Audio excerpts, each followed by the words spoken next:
president tweeted his response to a North Korean's foreign minister's address to the United Nations on Saturday. The president said, quote, "Just heard foreign minister of North Korea speak at UN. If he echoes thoughts of little rocket man, they won't be around much longer." That in response to that blistering tirade by the North Korea's foreign minister, Ri Hong-yo, saying that comments like this by the president make a nuclear strike against the U.S., he said, inevitable. What else could be a bigger threat than the violent remarks such as pouring fire and fury, total destruction coming from the top authority of the world's biggest nuclear power? There's a wave from the president as he comes down the steps of Air Force One. So, of course, certainly on his mind and on his mind of John Kelly and others, the defense secretary and the secretary of state, is what should we do about North Korea, especially when faced with that type of comment from the foreign minister. Lieutenant Colonel Michael Waltz is with us. He's a retired Green Beret commander, former counterterrorism advisor to Vice President Cheney, and author of Warrior Diplomat, and a Fox News contributor. You know, Mike, we just heard the foreign minister say that a strike, in his words, is inevitable. Yeah. You know, is that really true? Is it just more bluster? You know, because we hear this type of bluster from them all the time. Well, Eric, I'm hearing a lot of concern out there that the president's tough talk is actually escalating the situation, and there's a lot of folks that are scared, and there's a lot of concern that, you know, his kind of rhetoric is not helping our diplomacy and not helping the economic sanctions and other efforts that we're trying to put in place. But, you know, I have a different view. A crisis right now with North Korea on its current trajectory is guaranteed. We are not going to accept, and this president is not going to accept, nor should he, a nuclear-armed North Korea that can blackmail our allies and the United States. And so I think it's going to take this type of rhetoric and this type of tough talk to make them believe, North Korea and China especially, that we will not accept it, that we will take military action if we have to. And only then, I think, will the status quo of the last 40 years be shaken up enough so that these other efforts can take hold. You know, one of the things that I think others, though, are saying, though, that, you know, this could backfire. I mean, you talk about take military action. Yeah. You know, they could kill hundreds of thousands or millions in Seoul before we can wipe out all of their arsenal and their artillery.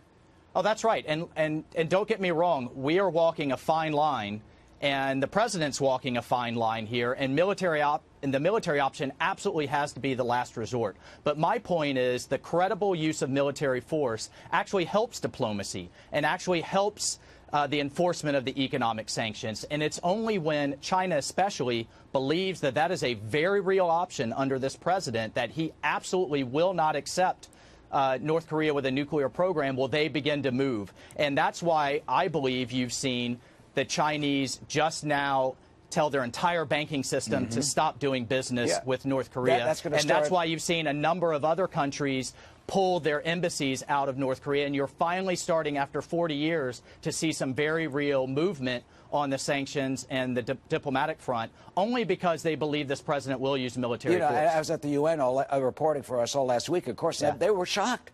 I mean, they were shocked when China came out with that memo telling the central bank, telling the banks not to do business anymore, and that they would start cracking down on this, if you can believe them. Yet, Michael, on the other side of this, you have North Korea escalating this, you know, saying they're going to hit us, saying the president of the United States is mentally deranged, president evil, and all this. Let me play you what Mr. Ri, the foreign minister of North Korea, said also about their capability and what he says they've achieved in terms of putting a hydrogen bomb on top of a missile. Listen.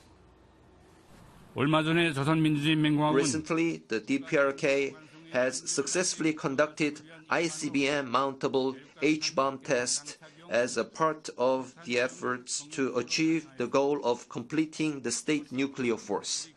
With this, the DPRK has entered a phase of completing the state nuclear force in accordance with its line of simultaneous development of the economy and the nuclear force. Well, that's Ri Yong-ho saying they've put, as you heard, a hydrogen bomb basically on top of a missile. That's what we worry about. Do you think he's telling the truth, or it's just another claim?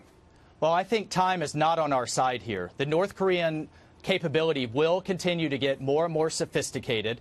They're moving their missiles onto mobile launchers, which means they can move them around, and they're much harder for us to find and take out. They're moving from liquid fuel to solid fuel, which means they can be launched much faster. And they're extending the range. Eventually we're going to see a 3-stage ICBM that can attack anywhere in the world versus right now, which is only the west coast of the United States. So again, time is not on our side. I think more of the same old in terms of diplomatic language and trying to get them back to the table is only going to be used by the North Koreans to buy more time. And from the Chinese perspective, right now, look, this is not their problem. It's a Japanese, South Korean, and American problem, but only with the president really kind of making them believe that we are not going to accept this outcome, will the Chinese start to move away from the status quo that's worked in their favor for the last 40 years. Well, it is a very dangerous and hazardous situation. The Chinese are fearful that they'll get a ton of refugees on their border, but they are, if that's one right. is to believe them, finally beginning to take some action. Certainly we hope that it will, it will be Eric, enough. They can do it on their terms, or we can do it on our terms, and the military option is awful. But that's what I'm hoping the Chinese will move forward in a meaningful way, finally. That is the message to Beijing. Michael Waltz, thank you so much for joining us this afternoon. Thanks. Of course.